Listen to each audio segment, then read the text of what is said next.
Hamilton's Hats, written by Martin Olborn, illustrated by Axel Scheffler and read by Karen Lynch. The story of an ordinary little pig and lots of extraordinary hats. Hamilton the pig was very fond of hats. He had big hats, small hats, tall hats, floppy hats, stripy hats, feathery hats, and suitable for every and occasion sort of hats. In fact, he had so many hats you would need more than all of your fingers and your toes to count them. When Hamilton the pig's mum saw Hamilton messing about in his hats, she worried. "Hamilton," she would say, "you are a very vain little pig, and I do not know what is to become of you. You have many lessons to learn in life, and you will learn none of them from hats." But Hamilton did not listen.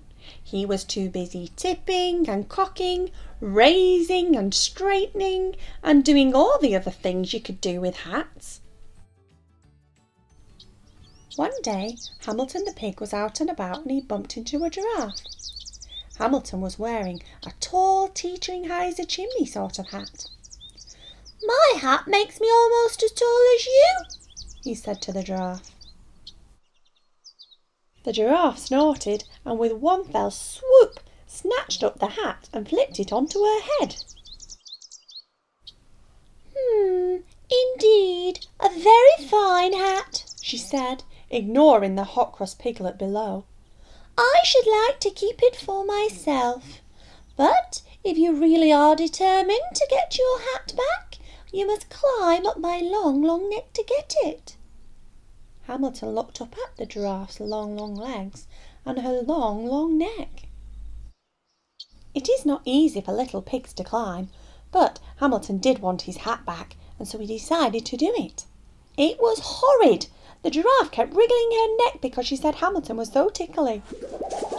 But Hamilton was determined, and so at last he got his hat. "Whee!"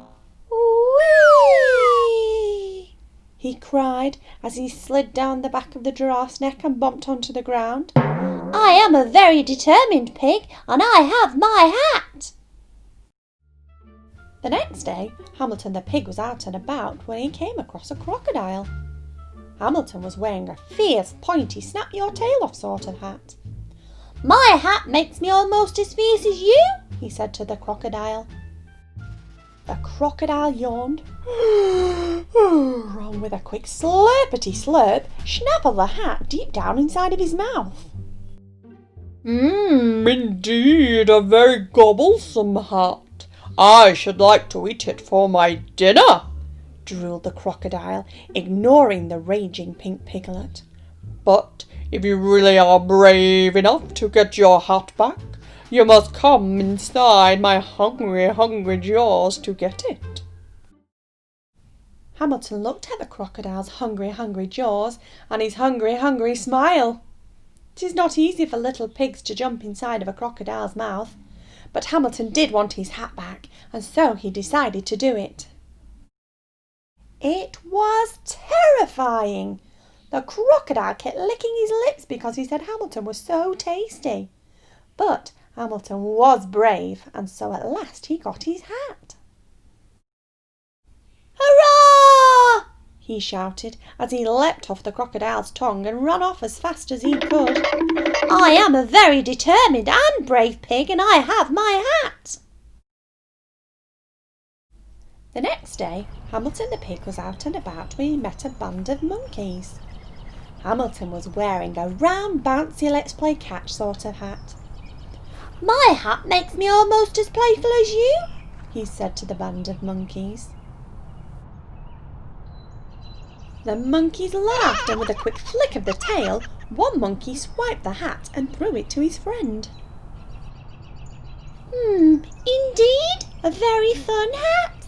We shall play with it every day," cried the monkeys, ignoring the angry piggy in the middle.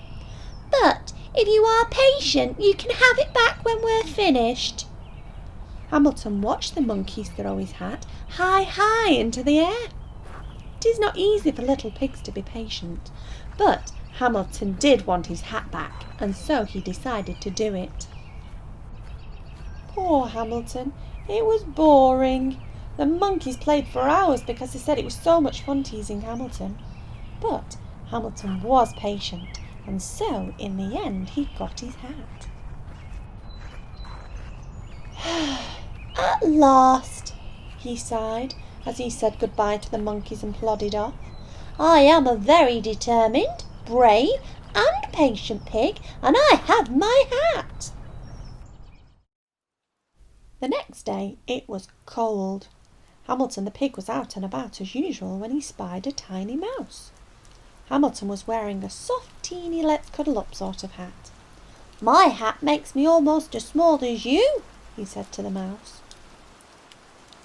The tiny mouse sniffed and looked up at the hat. A slow, miserable tear rolled down her cheek. What's the matter? asked Hamilton. I'm cold, and I have no house to live in. Your hat looks so cuddly and warm.